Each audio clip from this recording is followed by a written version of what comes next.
This is PRandMore, another fantastic edition of Nigerian Women in PR IG live session where we have phenomenal professionals, really, not just women. It's just happened that we've only had women this year, but next year, trust me, we're bringing more men into the fold. So PRandMore is an initiative of Nigerian Women in PR, and it's bi-monthly. So this is the last edition we're having for the year, but from next year we're going to restart in January. From about the 11th of January, we're going to kick off with another, with 2022 edition of PRandMore. It's going to be absolutely phenomenal. I want to say a big thank you to everyone that's joined us over the weeks. We're going to wait for more people to join us, and then we are going to kick off. Our guest today is someone who's absolutely phenomenal. I cannot wait for you to meet her. She's beautiful, she's fashionable, she's Ghanaian. I think this is the first person that we're having on PRandMore that's not Nigerian. So I'm really excited that we're going from local.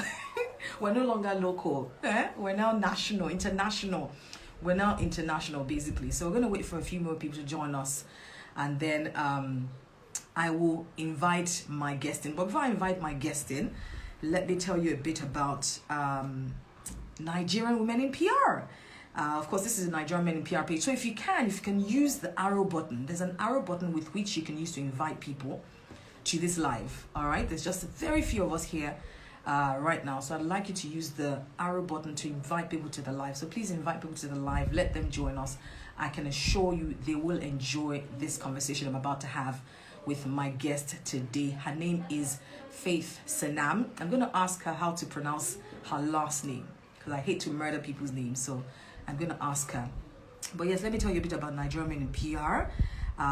Of course, Nigerian Women in PR, PRandMore was ideated to engage better with our social media followers. We want to have a better engagement, and of course to also contribute to the lives and professions of the people who follow us, our community. So of course this is what PRandMore is all about. Is to establish a better relationship with you, our lovely people, and of course to bring people here who can also educate us, and of course help us to better maneuver the waters of PR and our profession generally. So we hope that you join us. Please invite people with the arrow button. Let them join us as well. And today's topic is going to be phenomenal as well. It's something that we talk about all the time. So before I bring my guest in, Nigerian Women in PR was established in 2019. We're an independent social impact organization created to build a robust network of practicing and aspiring female public relations professionals of Nigerian descent. Our aim is to support, inspire, and empower professionals, not just women in PR, but all kinds of professionals. Also, we definitely want to help people to understand PR better. We find that PR sometimes can feel misunderstood. So we want to also do this to help people understand PR better. I want to support professionals from all walks of life, and of course to help them to access career advancing opportunities. All right, so please, if you go to our link in bio, if you can actually be a member of Nigerian Women in PR. To be a member of Nigerian Women in PR, of course you have to be a woman, you have to be Nigerian. It doesn't matter that you don't live here. Even if you live outside of the country, we do not mind. We would love for you to, be a member of Nigerian Women in PR. So you can go to the link in our bio to actually join Nigerian Women in PR. And there are loads of benefits to joining Nigerian Women in PR, which I will tell you a bit more about. Some of the benefits include priority access to our virtual and in-person events. I beg your pardon. Yes, NEPA is struck here. So please just hang on a moment while we turn on the gen. And in the meantime, I will still continue to tell you a bit more about Nigerian Women in PR and the benefits to being a member. All right, so just hang on while we turn back on the power. This is a normal occurrence, but hopefully it will be sorted in less than 1 minute. It will be sorted.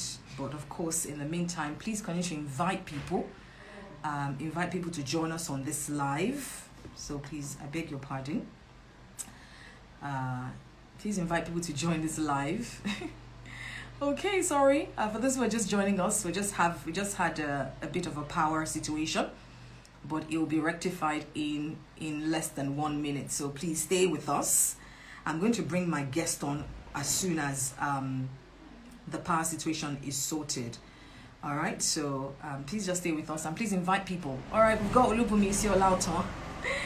Okay, and we are back. All right, so I think I will at this point bring my guest up. Okay, so Faith, if you're live, please send a request to join us.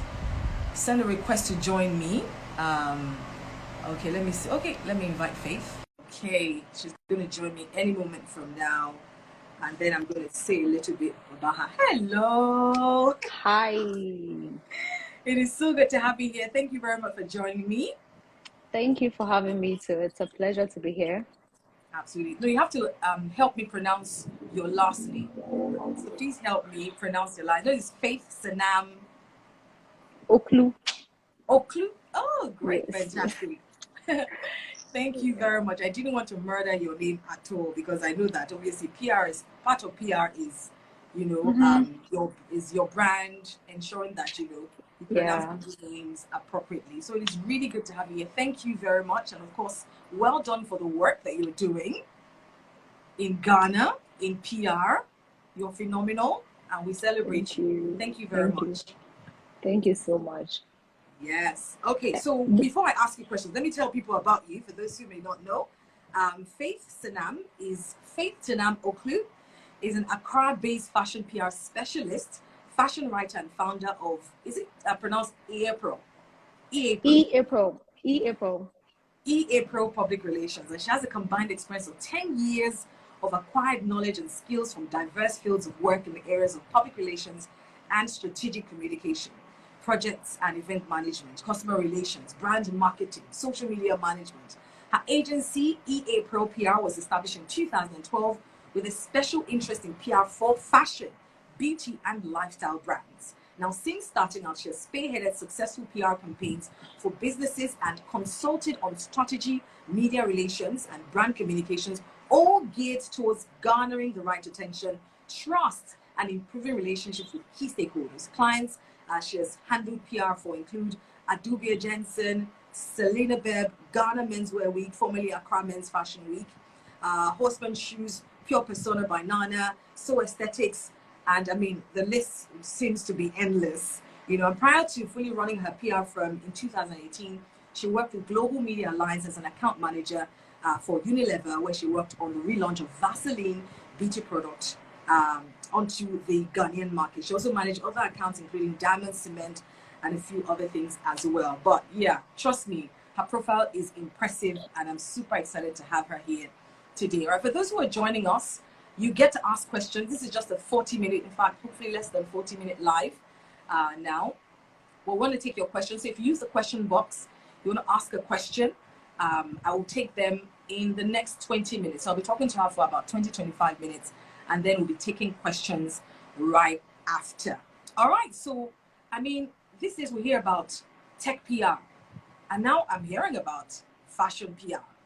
It's interesting because this specialization of PR, I mean, for me, I guess it's new, because even I am sort of new to PR. But what does this do? All this specialization, what does it do for PR as an industry? So once again, I said thank you so much for having me. And I know you experience power cuts, so I'm also leaving a caveat just in case mine goes off too. Yes. Because it's been going off the whole day. So absolutely, that's our reality. It stays on for the next 40 minutes or 45 minutes. All right. So the whole idea behind specialization, I think, is a new direction now for professionals, because it gives us, when you specialize, it gives you more in-depth into what you offer to your clients or to your customers, because specialization gives you more time, it gives you more opportunities to know your industry inside out. You know your language when you're communicating. You know who matters in your industry. You know what works in your industry, what doesn't work in your industry. So For me, I think that specialization is really important because it helps you to offer a more in-depth solution to any brand or to any customer that you work with. All right. And the thing is with PR, I mean, like I said earlier in the introduction, PR already sort of has always been misunderstood. I read an article where he talked about how, I mean, brands have budgets for everything but PR. Do you think that obviously this specialization will also help for people to take PR more seriously? I think so. I think so because I know that people now wouldn't just hire any PR person or any PR consultants just because it's a PR consultant or a firm. But they are coming to you because they know that this person has an industry experience, knows the industry inside out, okay? And then when you are working in a particular industry, you're able to appreciate the dynamics within that industry and able to offer solutions. Years back, yes, even up until now, I mean, people still don't appreciate what PR is about. People will still budget for, like the article you cited, they will still, if for instance, within the fashion industry, people will still budget for the whole photo shoot. They'll budget for buying fabrics. They'll budget for everything else, but they have no single budget to promote their business. And all they have is a social media page where they post all the lovely images and it ends there.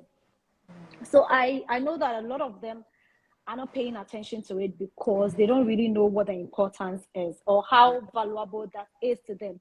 And that's what we have been trying to preach, that get somebody who understands the industry, get somebody who can help you navigate the industry and help you scale up your business. Wow, interesting. And fashion PR, for example, how long was it there for before you sort of ventured into it? And was there a bit of a struggle to even accept? I mean, when you say, for example, that you're a fashion PR specialist, what was it like? I mean, what did you find before you ventured into fashion PR? So my journey to fashion PR started, let's say, in 2012. I had graduated from the university at the time, and I was looking for, okay, I didn't want to just be a graduate looking for any kind of job, any kind of PR company or any kind of job. And at the time, I was also working as a cashier. So there was no way I would have gotten a PR job. And so, but I naturally gravitated towards fashion because I grew up with my mom who makes clothes. So I mean, I go a fashion designer. She's a seamstress. Right. So I naturally have a lot of experience because I used to help her to hem, to do knittings, to choose fabrics and all that. So that was something that I had already. And then right after my degree certificate in 2011, I was just surfing the internet because I wanted to know what would I do with my PR education. Right. What would make it? I didn't want to just go and say I'm looking for any kind of job because I'm a graduate. I wanted something different, something that I would do and love. And I think through reading, guess what? At a time, one of the blogs that I frequent was Bella Niger. And so I will go there and read about fashion and all that, read about what's happening in the fashion industry and all that, who is wearing what to what event.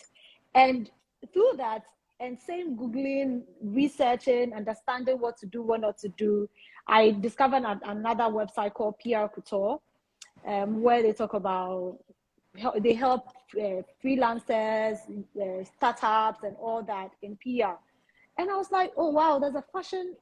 Through all this research, I realized that there was a profession called fashion PR. Wow, like that's really exciting.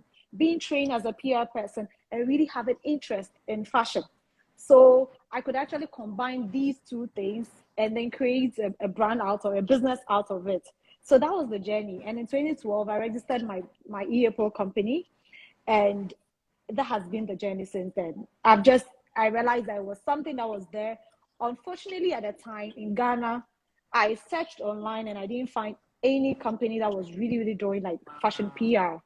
And so there was no blueprint to look on to say, okay, this person is doing it in Ghana. Let me see how they do it. And Yes. And by then, guess what? I didn't even have experience in PR.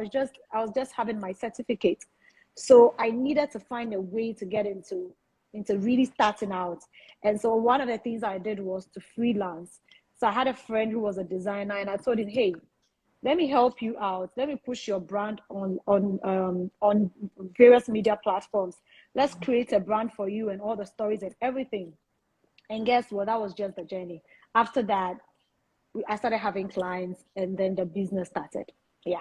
All right. I know that's Wow, a that's long one, but interesting. That's super interesting, especially the fact that, I mean, I guess you can say that you pioneered this, I know. So. yes, this industry in Ghana. So that's phenomenal, and we celebrate you. So can you talk us through a day in the life of a fashion PR specialist, for example? What are the unique features of a fashion PR specialist? What do you exactly do? So my day starts a bit late because I'm naturally like I think my day starts from the night, from the evening, because it's in the evening that I reset.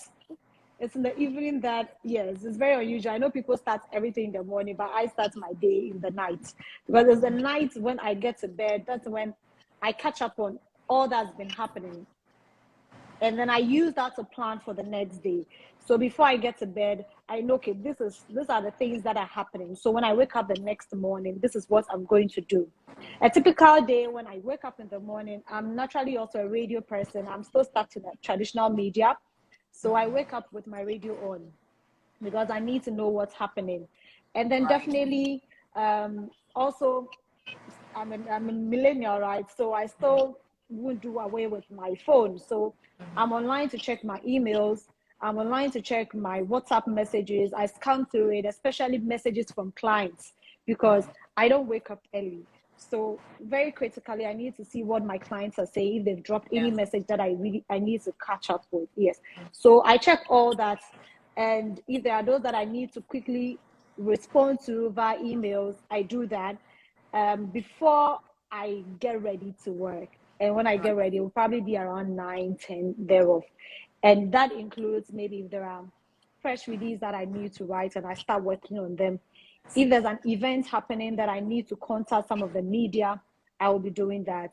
If I need to coordinate some things that are still pending, I'll check on that. And then sometimes maybe I'm putting together a plan or strategy for another client. So by the time the day is over, you're still thinking about the next thing. And then if there are any pending work that you haven't done, Yes. you record them so that you don't forget, because it's very, very easy to forget because the next morning things shift. There's a Right. client is saying something else, there's another person saying something else, and if you're not too careful, all the Yes. things that you couldn't complete the day before, you might end up dropping them to go and do something else. So it's always very important to mark the things that you haven't completed so that you can be able to pick it up the next day when there's a little open window for you. True, that's phenomenal. And everything you just said now, I mean, even your transition. Sometimes people like you make it seem easy, but I'm sure, I mean, there were struggles in the beginning, There trying to were. explain what you do. So what are the qualities or character traits that one needs, especially those who are going to be transitioning into, I mean, what we're talking about today is career transition. So especially for an area like yours where is strange people are thinking fashion PR specialist. So for those who are going to be transition, what are the things that they need, to Mm-hmm. prepare in their mind when you're going to transition or when you're going into maybe waters that's obviously not very people are not familiar with on from the get-go? I would say first thing, you need to really, really research, and first I talked about niche.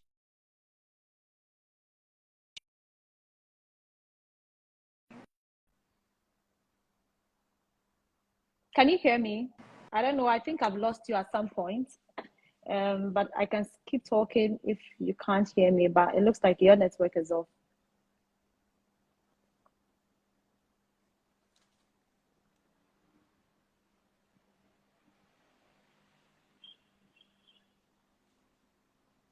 Hello? Can anyone hear me?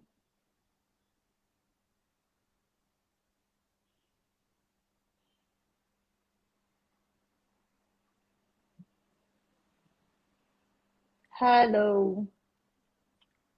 Okay, let me. Oh, Hey.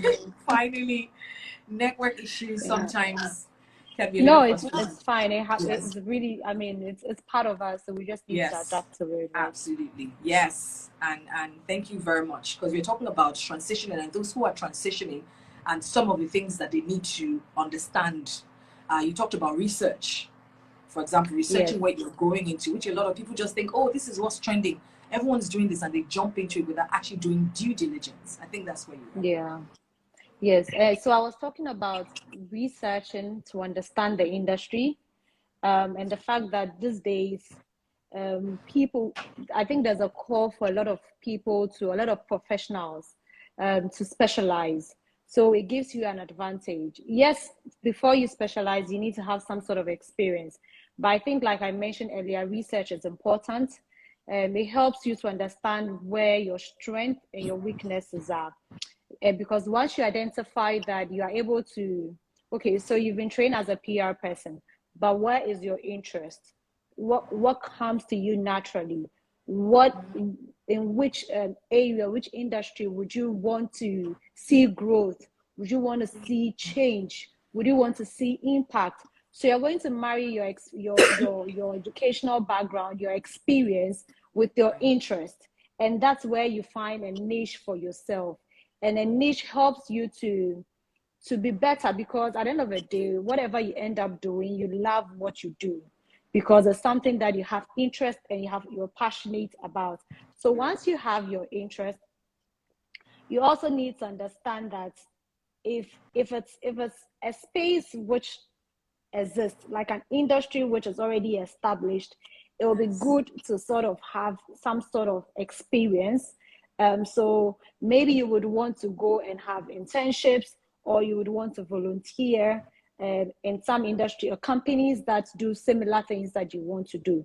But if you're like me, who at the time there was no PR company that was specializing in fashion, then you have a lot of tasks ahead of you, which means that you need to do a lot of learning while you go. Like, you need to learn along the line. You need to embrace the fact that you're going to make mistakes. For instance, there's no blueprint, so even how to price your services is going to be Right. a challenge. How True. to put together that plan that will wow, like a fashion brand, will be a problem, because you also need to understand that, for instance, large companies do, even though we say they also do not have budgets, they still have some sort of budget. But for young businesses, emerging brands, startups, they have, I mean, they don't even have much money. Let's Yes. talk much less to leave some for PR. So it means that you're going to be talking a lot.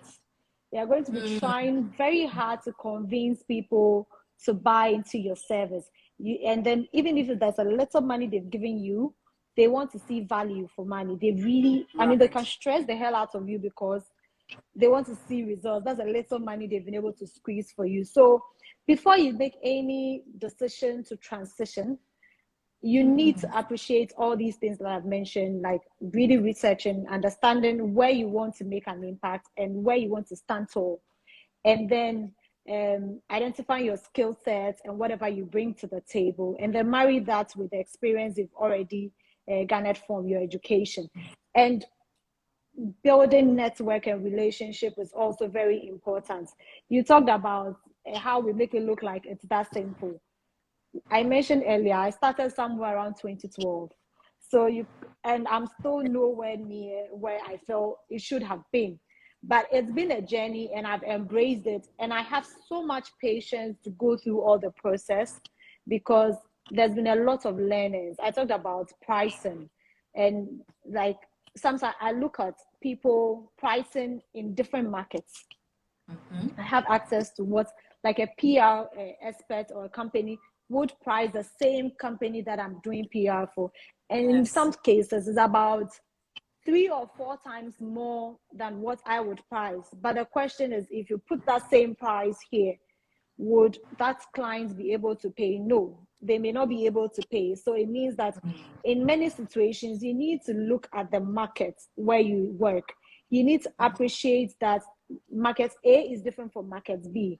So Yes. you need to tailor your services, your pricing, and everything to match that market that you're working. If not, you would, I'm sure you get frustrated at some point and you give up. So it's really important that you spend time to really identify all these things before you make that big decision to transition. I say that yes, I made that decision at a very early stages because it's sort of, I mean, it taught me a lot of lessons the hard way, but I'm Imagine. still grateful that I Yes. haven't given up and I'm still on it. So yeah. Wow, fantastic. And I wanted to hold you, pause. I wanted to pause you, but I didn't want to cut you off when you're talking about pricing and money, for example, because I think that's one of the major areas that people have, major issues that people have, especially when you're transitioning, because we have a culture of silence in Africa.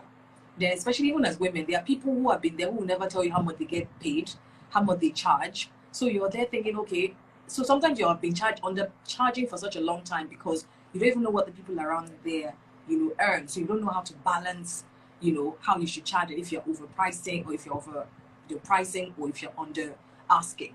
So how do you maneuver that, and how would you advise somebody who's transitioning if people around there who are already there are not telling you how much they're earning or what you should be charging? What do you do? Um, I mentioned earlier, I'm not sure. Well, I think you should, um, you should do you. At the end of the day, this is what I have to say. We are in a very competitive market, true. There are, I think, last week or this week, I was telling one of my, I saw um, a company's rate card in the US for social media.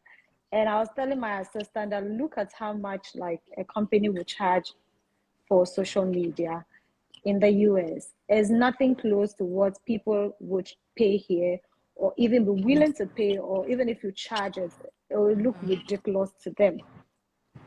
But here's, like I mentioned earlier, here's the thing: you don't need to be so stressed about it because that market is obviously different from yours. You don't need to Right. be stressed about what your other colleague is probably paying for or not paying for. Look at what you can offer, look at your experience, look at the value you place on the work that you do, and put a price to it. Along the line, yes, you are going to learn the hard way that you probably have undercharged or overcharged. But learn that along the way, because as people will not tell you, you can't be also frustrated and not even pricing at all. So start with something. Look at your, okay, maybe let me put a price to my hours. If I have to write a press release for someone, how many hours would it take for me to do? Okay, if it's going to take me 2 hours or 3 hours, then maybe I want to put like a $50 to it and say, okay, when I write a press release, I'll charge a $50 for it. If in the at a later date you find out that, oh, somebody is actually charging $100 and $200, well, it may disturb you at some point, but Yes. at the time you were doing it, this is what you felt like. So maybe along the line you'll be able to learn, have a lot of learnings, and then build on it. But don't be too frustrated about whether somebody is overcharging or or whether you were undercharged or you've been cheated. It's a bit frustrating, and because there's no blueprint. I worked in an agency before, and even at the time, we no, we didn't even have a blueprint. We look at what the market is, we look at what the value is, what will people be open to pay for, and then we price based on that, and that's what I took along. So without really looking at what any other person is doing, I had my price and I work with my price even up until today. I'm not so stressed about whether I'm being over or undercharged or not. No, I Oh don't. no. I don't stress about it. Phenomenal. And also another thing with, the fact that you have, for example, is reading that with about some of the campaigns that you've managed, and it takes trust. So for someone who's transitioning, for example, that's some of the issues they are also faced with. The fact that how do I get people to trust me? So I don't know if you can talk about how you, putting your foot through the door, how do you earn trust as a PR professional to the point where campaigns or brands can actually even, trust you to run certain campaigns? Trust is earned. And so when trust is earned, it means that you need to be believable. When you're starting out, you may have one client or two clients, or you may have no clients at all. But for whatever you start out with, and let's say you meet a client, you make a proposal to the, or you have a conversation with a client and said, okay, I'm going to send you my plan by close of day tomorrow. That's a promise, right? You need to honor it. A week down the line, you've not sent your plan. 3 months down the line, you've not even come back to tell the person that I'm sorry, I've been busy and stuff like that. Even when you're able to secure the person and you move to the next stage and you tell the clients that, oh, I'm going to send this to you in the next 3 hours. Even if there's any challenge, it's important to always communicate. It's important to always get back to the person, irrespective of the challenges you're going through. And once you're doing that, it's the ripple effect of that. People who have worked with you before are able to refer you to someone else. They talk about you to somebody else. And that's how little by little you build on that relationship. So you need to be very believable. And you need to also position yourself as somebody who is trustworthy. So build a brand for yourself. Have a personal brand that people know. There are lots of times people hide behind companies and do things. And once there's no face behind it, it's difficult for people to know that, can I trust the company? Or sometimes I work with people that I haven't even seen before. But because I have a presence online, they know, I mean, it feels like they know me. They are able to believe that if they've sent something to me, I'll be able to deliver, I'll be able to honor it. So those are the things that you need to weigh in. Trust is earned. And so it's important that as a PR person, before you start building yourself, getting new clients, you need to be who you say you are. Don't take jobs when the jobs come in and they are not things you can do. Be honest and say, I can't do this. This is not the kind of things I do. And then probably refer the person to another colleague or somebody else who does it, instead of taking it up and not delivering, yes, or under deliver, and it affects your image and the person doesn't come back to you. So all these things over time, it builds that credibility that is important to you as a business owner. Phenomenal. I mean, and for you, even before you started EA Pro, you worked as an account manager for Media Alliance. When did you personally know that it was time for you, for example, for a lot of people struggle standing on that edge? Is it the right time? Is it not? Because I mean, trust me, earning a salary is sweet. Where every month you know that something is coming. Very sweet. Super sweet. So a lot of people stand on that edge and they know that, oh, they want to transition into, entrepreneurship, go solo. But how did you personally know when it was the right time? And what would you say to somebody who's on that, edge? When I was at Global Media Alliance, prior to going to Global Media Alliance, I had registered my company. So I was already doing the freelancing bit before I got the job. And I would say it was through this little things I was doing online that I had the opportunity to work at Global Media Alliance at the time. But along the line, I was got on to handle Unilever when they were relaunching Vaseline into the Ghanaian market. And along the line, and that was a beauty product. So it was exciting. It was within my range of what I really wanted to do. After we were done with Unilever, we were supposed to do Lux, and then they gave it to another agency. And so there was a gap at some point, and I was given another account because we had just secured a cement brand. Imagine, from beauty to cement. Wow. So it was a very extreme ends. But I knew I did my best. I know my bosses can attest to that. I did so well, but it wasn't something that I really wanted to do, because at the end of the day, I'll still come back to look at fashion blogs. I'll still come back to check out designers. I'll still come back to read PR industry news and all that. And there was nothing I was interested in cement. So after 7 months of handling the accounts, I was like, no, it's time. It's time. No, if I'm not going to get so. At the time, I wanted to leave. One of my bosses was concerned. It was like, okay, was it because I wanted a fashion day? I was like, well, yeah, maybe I would have stayed longer if I had one, but I was freelancing for another brand at the time. I was doing it on part-time, and I thought it was the right time to transition and do it for that fashion designer for a couple for full time, but also have the opportunity to take on new clients. So I was ready to go back and leave everything, like a full paid job where you go to work every month, every day, and then at the end of the month you get your salary, into Yes. testing the waters with something that I don't even know if it was going to go You. well, or Yes. I mean, because that was a young brand. It was just, I mean, they were just starting around 3 or 4 years. Are they going to take care of, like, really pay me? But I had bigger plans, because the bigger plans was it was going to be for that brand, but I was hoping to expand and take new brands along the line, and that gave me flexibility.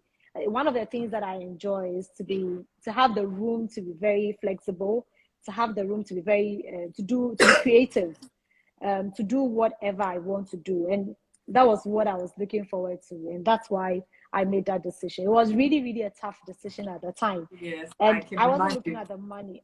I wasn't looking at the money, to be very honest. It wasn't the money, because if it was the money, I would have stayed. But I was more determined.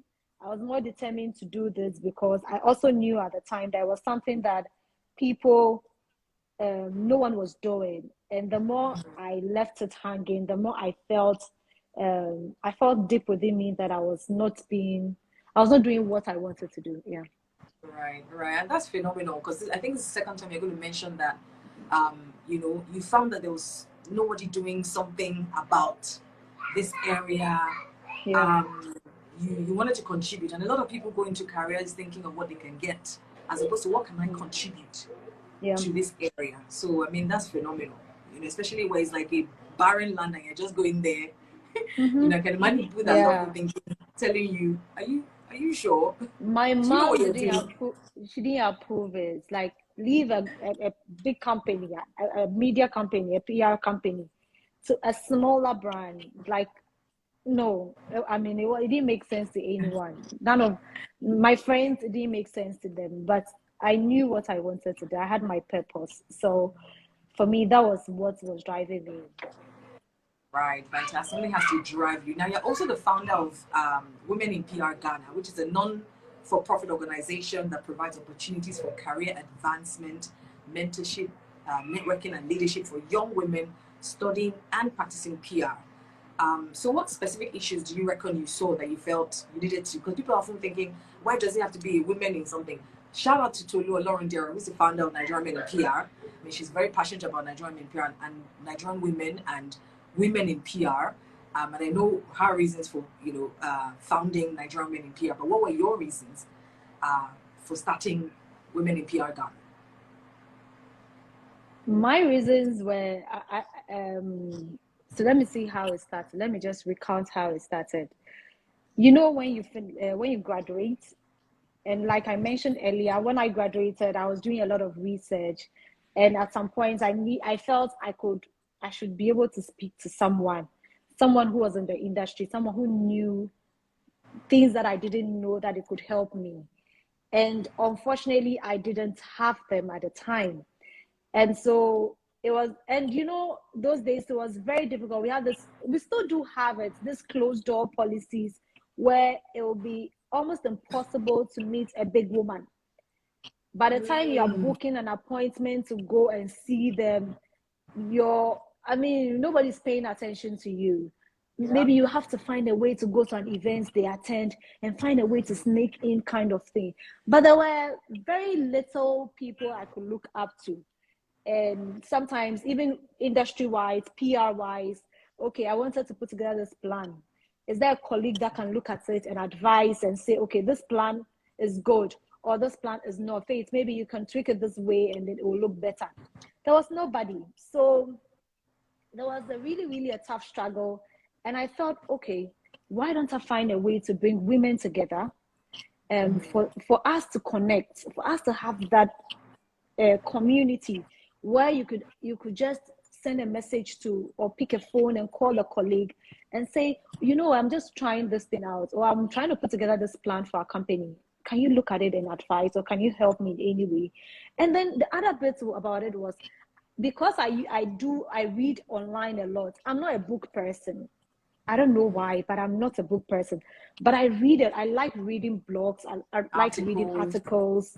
I'm on a lot of PR related websites. I've subscribed to my Google alerts are on PR, public relations on daily basis, on PR, and so many things. So I chanced on this article that said that there were a lot of PR women in the public relations industry, but a lot of them were at the entry level.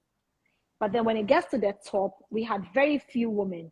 And so I understood why I couldn't just find a top PR woman, but there were a lot of people at the entry level. And even at the entry level, where are they? How can you reach them? Thankfully today, social media is there. So you can actually see someone on Twitter, check their profile. If you feel that their profile aligns with what you want, you can just follow them or send them a DM. A few years back, it wasn't like that. So when I thought about all these things, I'm like, let me do this. Let me connect. Let me bring these women together.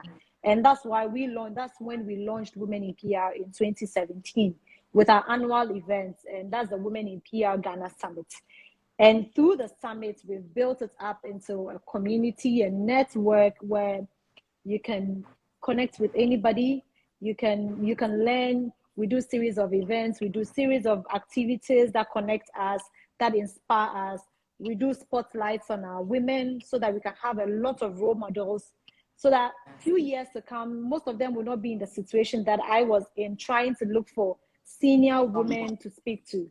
Today, we do have a lot of opportunities where young people have access to some of these top senior women in C-suite positions, executive positions, which ordinarily they wouldn't have had that opportunity. So it was through all those phases of my professional career and my professional journey that I thought, okay, let me start this and let me bring people together professionally. And that's been the journey. And I'm grateful. And always when people say, oh, it's through you and through Women in PR Ghana, I was able to do this. I think that's fulfilling to know that some way, somehow, we have been able to do something that supports or empowers people, inspires people. Absolutely phenomenal. And you're also an honorary member of Global Women in PR. I read that you're also an honorary member. So you have your legs far and wide. How do you advise people to network within the PR, not just even in Ghana, but I mean, we're having a conversation with you and we're in Nigeria, we're Nigerian women in PR. So that means, I mean, you have your hands in different waters. How are you able to do that? How do you advise people to network so they're able to sort of get their hands across the field as well like that? Over the period, we're all learning, and we need to appreciate what's the power of social media now. I have a friend in Nigeria. She's called Temi. So Temi was here a while back, and I met Temi on social media. I met Temi on Instagram, and we've been friends for a while now. She came to Ghana, and I met her. And these are all opportunities on social media that we tap into. I happened to, it was through social media anyway that we got connected to the Global Women in PR, which we are currently affiliated to. So we do have joint events together. So when Global Women in PR has events, we sometimes get membership, some of our membership to join. So they've launched their mentorship program, and we have one of our senior PR women as part of the top 25 women to mentor the next 25 women too. So Global Women in PR gives us the opportunity, but I think social media has been so helpful. That's how come today I'm sitting here in Ghana and I'm having a conversation with Nigerian Women in PR. Let's say we are sort of like a sister company, like Women in PR Ghana and Nigerian Women in PR Ghana. So that is exciting. we are all tapping into all the opportunities. I am always very open to expand my network, not just for me. I do that for the community I represent, and I am always open to make sure that they can also tap into the same resources that we all have. They can also, so I know sometimes they get frustrated. Let me be very honest. Leading women can be a little also very frustrating because at some point, they also have responsibilities, and sometimes when you need them, they may not always be available. But at the right time, when they tap into some of these resources, it's fulfilling to know that they are able to honor what we offer them. Yeah. True, so true, so true. And that's phenomenal. If you're listening, I mean, tap into the opportunities all around us. Sometimes, you'll be surprised kind of people you can meet on Twitter, on Instagram, on LinkedIn, for example. So the opportunities all around us, you just have to open your eyes and, of course, be ready and be prepared. I guess I can say that because obviously, like you said, especially with women, sometimes we're so busy. We have our domestic side and then we have the professional side as well. So, it's not easy you want someone to mentor you, for example.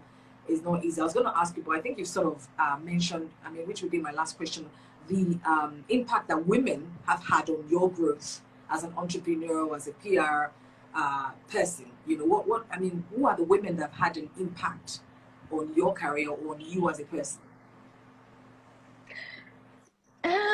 Quite a number of them. I wouldn't have been here without the help of a lot of other women. My friends, I have my girlfriends who are my very close girlfriends are not PR related. They have nothing to do with PR. But when we do have our annual summits, you see them running helter-skelter, trying to get the events set up, ready. They're always concerned, always sharing flyers and everything that has to do with women in PR. And that for me is a lot of push. And it comes from a place where, I don't believe in that because a lot of women have supported what I have done throughout. So I don't believe a woman not supporting women. When I started Women in PR, it was women that held Women in PR to where it is today. They would volunteer time. People would do things without asking for a dime. And to them, I appreciate that they are able to do that. They do that not just for me. At the end of the day, when Women in PR grows, when any woman-oriented organization grows, it affects the others. And that's a joy I get when other people benefit from it. There's been a lot. There are senior women that, yes, there are times that genuinely I need to make the next step, even for anything, business-wise, career-wise. There are women that I send a message or an email to and say, please, can I have 30 minutes of your time? And they honor it. They're like, and these are people that a few years back, it won't be easy to send emails and they would actually see. No, but thank God over the period, things have changed. And now the brand that you build, the brand that people see and recognize, they are able to align with it. And so there's been a lot of women. I can't mention all of them. There's been a lot of women that have been very supportive of this journey, and I embrace the fact that they do support, unlike what people say. I am not an advocate for that. No, I totally agree, and that's been my reality as well. I always talk about how I have a group. My sisters, my friends who are always supportive. I guess sometimes people just want to focus on. It's easier to focus on when you see two women fighting, it's easier to generalize and say, oh, women don't like each other, but we tend women to don't like exactly. Men fight all the time. Men have issues all the time, but we never hear men don't support men. But once you see two women who have issues, we generalize it. No, I don't buy that. A lot of growth has been because of women. A lot of the growth has been because of women. Absolutely. Thank you so much, Faith. It's been such a delight talking to you. I wonder if there's anybody who's watching who'd like to ask a question. We've just got we've exceeded our time. But if you in a 2 few minutes to go. Question, You can type in real quickly. We have to go because I don't want to jinx the network. Okay, Diva Uju says, most of the opportunities I have gotten are from women. Women truly support themselves. Absolutely, I totally agree. That's been my reality. So I'm always thinking, "Ugh, why is this women do support women?" But I guess some women have had issues with women, but I don't think that's enough to generalize. All right, so To if you have any generalize questions it. real quickly, yes. If you have any questions real quickly for Faith before I let her go, you want to type it into the comment section. I will take them. Because of course today she's talked about her journey transitioning from being an accounts manager to actually running her own PR organization called EA Pro in a specialized area, fashion, that obviously wasn't very popular when she started off. So she really is a pioneer, and I've learned so much from her today on if you're going into shallow waters, what to do, what to have. So if you want to watch, I mean, you missed a lot, so there's a lot we can't recount. You can watch this video back when we post it up on our YouTube channel. There's so many nuggets that I took from what she said today, and I think that you should watch back if you're just joining us to learn some of the keys that she has given us today on how to thrive, in PR and then in fashion PR as well. So, but I think I'm going to just let Faith go so I don't jinx things. So we've had a great conversation, and I really appreciate you. Thank you for so coming much. on It's been a board. pleasure to be here, and it's been a pleasure to share with your community. Definitely looking forward to more collaborations in the future. Yes. So Partner. I'm sure Tolu will definitely she's listening, and then definitely after this we must do something in the future. So we'll Yes. definitely do that. Yeah. Totally So agree. all the best in Nigeria, and hope to Thank see you you. all soon, very soon. Yes. Yes. Have you been to Nigeria before? Yes. Have you ever been to Nigeria? Yes, Okay. twice. Okay, good. Oh, twice. Oh, great. So we'll have to bring you down again Yes, I'll be soon. coming. I definitely The do time I believe came, it that wasn't. collaborations.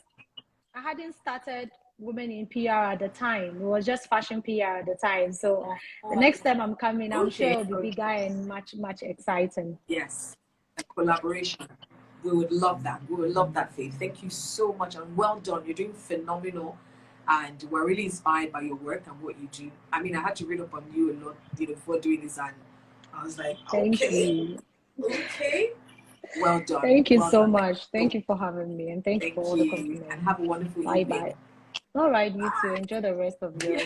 Thank Bye. you so much. Okay, well, that was Faith Senam Ocloo, and she was our guest today on PRandMore. Let me see how I can take you out. Can I take you out? Let's see. Yes. Okay. Or maybe I can leave. Yes. Thank you. All right. So she's been our guest today on PRandMore, and it's been an amazing conversation. So you need to watch this video back. She definitely said a few things that would definitely help you if you're looking to transition into a career in PR or transition into a career in anything. Basically, there's a lot that she said. She obviously has been doing this for such a long time. So before I go, I'd like to remind you that you can be a member of Nigerian Women in PR. Go to our page, go to the link in bio and fill the form. If you're Nigerian, you definitely are qualified. If you're a woman, you definitely qualify. If you're Nigerian, whether you live home or abroad, you definitely qualify. We'd love to have you with us because there's so many benefits. You get career growth support when you're part of Nigerian Men in PR. You get access to exclusive advice on issues affecting you as a woman in PR. There's certain things that as a woman in PR you experience that a lot of people will not understand. So Nigerian Men in PR sort of offers you that, sisterly embrace and guides you through your walk in your career, through your journey in your career. So please use the link in bio, share with your friend, tell your friends about Nigerian Men in PR, and of course follow us on social media, on Twitter, on LinkedIn, on Instagram at NG Women in PR. My name is Ronke Giwa on Northwest. I'll come back your way next time. Enjoy the rest of your evening. God bless you and